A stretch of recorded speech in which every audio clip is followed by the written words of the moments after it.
Hello friends, today we are going to start from the same place जहाँ पे हमने छोड़ा था। तो चलो देखते हैं कि हमने छोड़ा था यहाँ पे कि famous examples of entropy. Famous examples of entropy. Entropy के कुछ फेमस एग्जांपल्स हैं, उन्हें थोड़ा डिस्कस करते हैं और उनके बारे में देखते हैं। तो सबसे पहला एग्जांपल ये है कि entropy of graphite. Entropy of graphite and compared to entropy of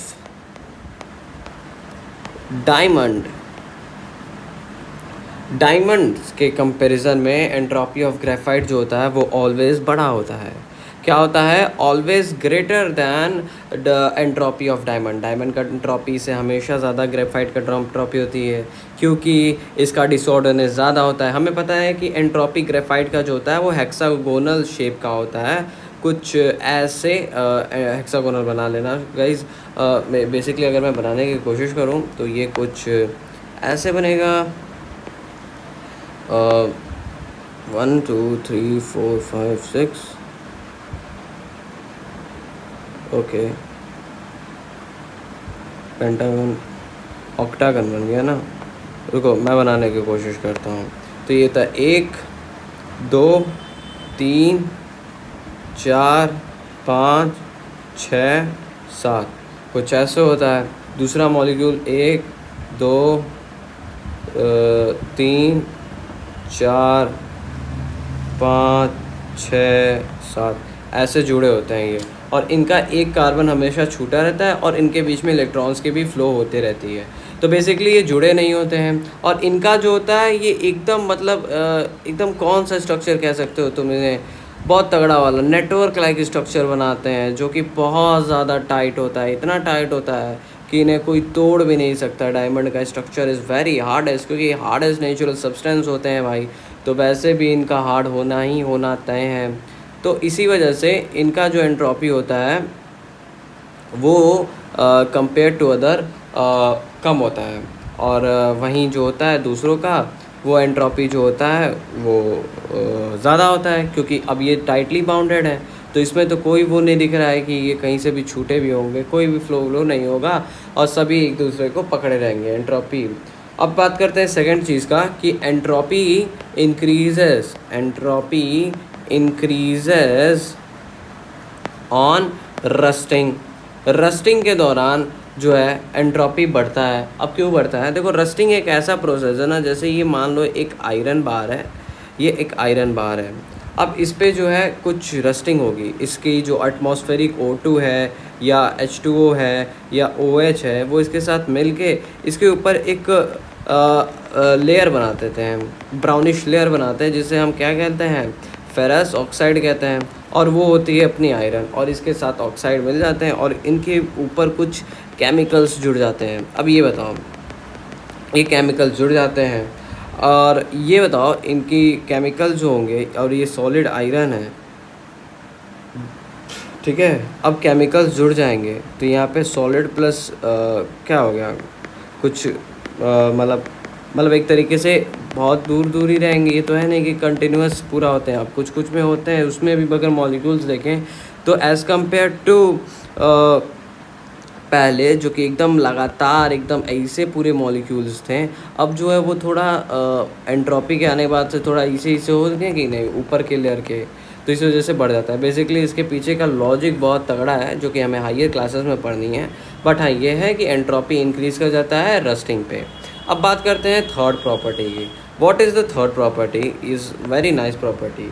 ये कहता है कि ये कहता है कि डेल्टा एस पॉजिटिव होगा due to increasing number of ions.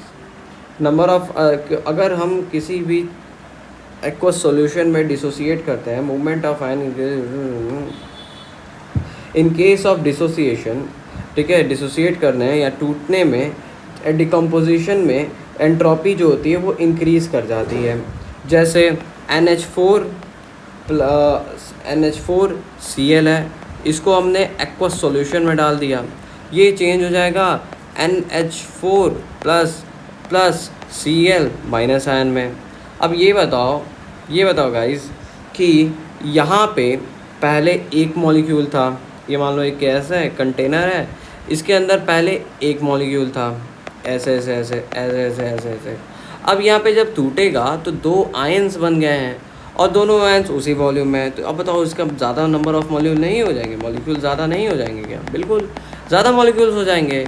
तो इसी कारण से एनट्रॉपी जो होती है वो इंक्रीज़ करती है डिसोसिएशन पे, इंक्रीज़ करती है डिसोसिएशन पे। डेल्टा एस जो होगा वो इनका पॉजिटिव आएगा due to increase in number of ions. Movement of ion भी इनका इंक्रीज हो जाएगा और हायर रैंडमनेस हो जाएगी। तो बस यही कारण है। अब बात करते हैं एक और एग्जांपल का, जो कि है CH3COOH। अब अगर हम एक्वस सॉल्यूशन में डालें तो ये भी CH3COO minus plus H plus में टूटेगा, बस ज़रूर टूटेगा। अब फिर वही है कि ऐसे पहले था, बाद में ये हो जाएगा, ठीक है। तो यहीं से हम क्या निकाल सकते हैं कि इन केस ऑफ डिसोसिएशन, टूटने के केस में, डिकम्पोजिशन के केस में एंट्रोपी जो होगी वो इंक्रीज़ करेगी due to increase in number of ion. Ion का नंबर बढ़ गया, मॉलिक्यूल का नंबर बढ़ गया, यहाँ पे एंट्रोपी उसकी बढ़ गई। Higher the number of particle, higher will be the entropy. चलिए बात करते हैं आगे। जो ये हमारा था कौन सा थे, थर्ड केस, इसको तुम फोर्थ केस बना लो या रहने दो, उसी के अंडर में डाल लो। अब आते हैं अपने फोर्थ केस पे। फोर्थ केस कह रहा है, क्या बताओ, एग है ये, एक ये भी एग है। ये बताओ इसको जब हम बॉयल करेंगे, ऑन बॉइलिंग ये एग जो है, ये बताओ पहले इसके अंदर लिक्विड सब्सटेंसेस थे, अब क्या बताओ ये सब पूरा सॉलिड बन जाएगा। ये पूरा क्या बन जाएगा, ये पूरा सॉलिड बन जाएगा। कुछ ऐसे बॉईल करने पे सॉलिड बन जाता है, जैसा कि हमें पता है। और बीच में ये हो जाएगा और यहाँ पे बीच में यहाँ पे हो जाएगा, ठीक है। तो अब ये कुछ ऐसे बन चुका है। तो ये बताओ लिक्विड से सॉलिड बना तो इसकी एंट्रोपी क्या होनी चाहिए? इसकी एंट्रोपी घटनी चाहिए। जाहिर सी बात है, लिक्विड की एंट्रोपी ज़्यादा होती है एज़ कम्पेयर टू सॉलिड, तो इसकी एंट्रोपी घटनी चाहिए। बट एक्चुअल होता नहीं है, ये नहीं होता है। होता ये है कि एंट्रोपी इंक्रीज़ कर जाती है, एंट्रोपी इंक्रीजेस। डेल्टा एस जो होगा वो पॉजिटिव आएगा, जबकि आना क्या चाहिए था, नेगेटिव आना चाहिए था। बट आ क्या रहा है, पॉजिटिव आ रहा है, समझे। अब देखते हैं क्यों हो रहा है ऐसा। तो भाई मानता हूँ होता तो है कि इसकी एंट्रोपी घटती है। तो डेल्टा एस इस केस में अगर इस हिसाब से देखें, स्टेट के हिसाब से, तो इसकी क्या हो जाएगी, माइनस की एंट्रोपी हो जाएगी, ठीक है। ये तो है, पक्का होगा, ये 100% श्योर हूँ ये होगा। लेकिन एक और केस है, इसी में क्या एक और चीज़ होता है कि जैसा हमें पता है कि एग जो है वो एक बहुत ज़्यादा प्रोटीन वाला मॉलिक्यूल है, या सॉरी सब्सटेंस है। तो जब प्रोटीन जो होती हैं वो लिक्विड में होती हैं और प्रोटीन होती हैं ऐसे, प्रोटीन कैसे बनी होती हैं, अमोनिया से मिलके बनी होती हैं। अमोनिया से मिलके बनी होती हैं क्या प्रोटीन? बिल्कुल, अमोनिया से भी तो मिलके बनी होती हैं। तो अमोनिया काफ़ी ज़्यादा पेप्टाइड बॉन्ड से जुड़ा होता है, जैसे कि हमने अपने बायोमोलिक्यूल्स में अभी हमने पढ़ा है कि अमोनिया जो होता है काफ़ी ज़्यादा पेप्टाइड बॉन्ड से जुड़ा हुआ होता है, ठीक है। अब ये बताओ, जब इसको बॉयल करोगे तो तुम इसे दोगे कितने, 100 डिग्री सेल्सियस। और ये बताओ 100 डिग्री सेल्सियस पे क्या ये टूटेंगे, क्या नहीं टूटेंगे कि नहीं, डीनेचर होंगे कि नहीं? क्योंकि हमें पता है कि सारी एंजाइम्स जो होती हैं वो बनी होती हैं प्रोटीन से, और 100 डिग्री सेल्सियस पे वो डीनेचर्ड हो जाती हैं, क्योंकि प्रोटीन जो होती है वो भी 100 डिग्री सेल्सियस पे डीनेचर्ड हो जाती है। तो ये डीनेचर्ड हो जाएंगी, यानी अलग अलग अमीनोज़ में टूट जाएंगी। बेसिकली मेरे कहने का मतलब है अलग अलग अमीनोज़ में टूट जाएंगी। Due to the denaturation of protein, break of peptide bond leads to more number of amino acid। अब पहले एक अरेंजमेंट में थी, अब टूटने के बाद कहीं भी पहुंच गई, कुछ भी। तो ये बताओ इनकी क्या डिसऑर्डरनेस बढ़ी कि नहीं?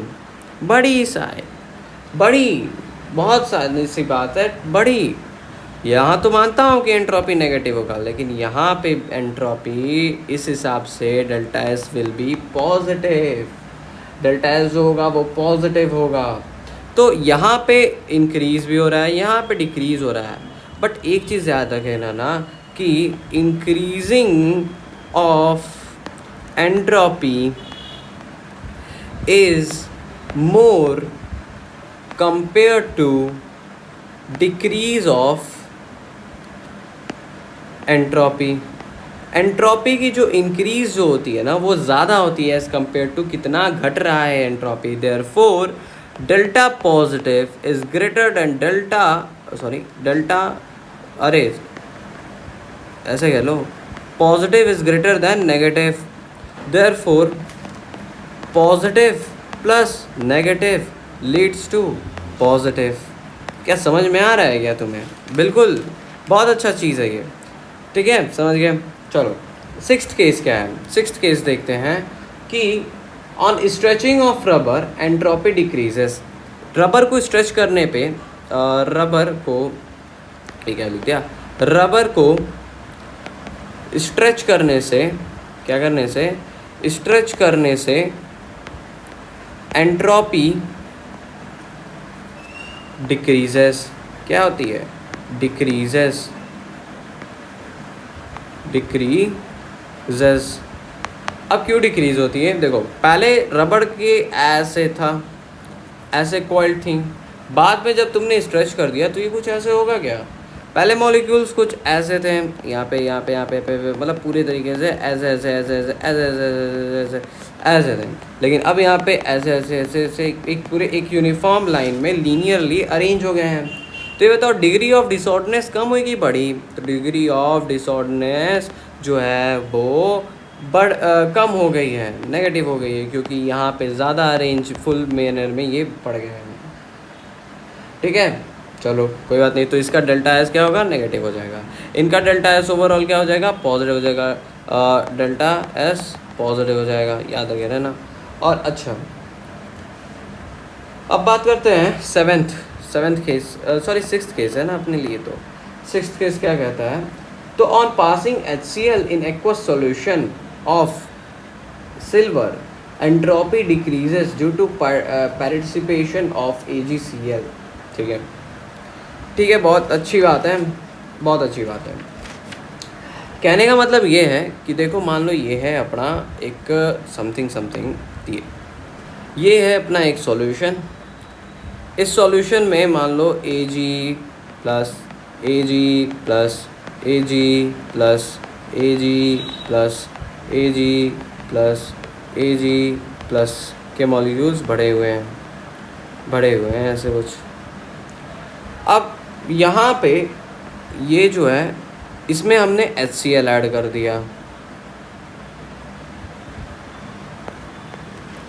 एडिशन ऑफ HCl का एडिशन हो गया है यहाँ पे। तो ये बताओ जब यहाँ पे HCl और ऐड हो जाएंगे तो ये बताओ Ag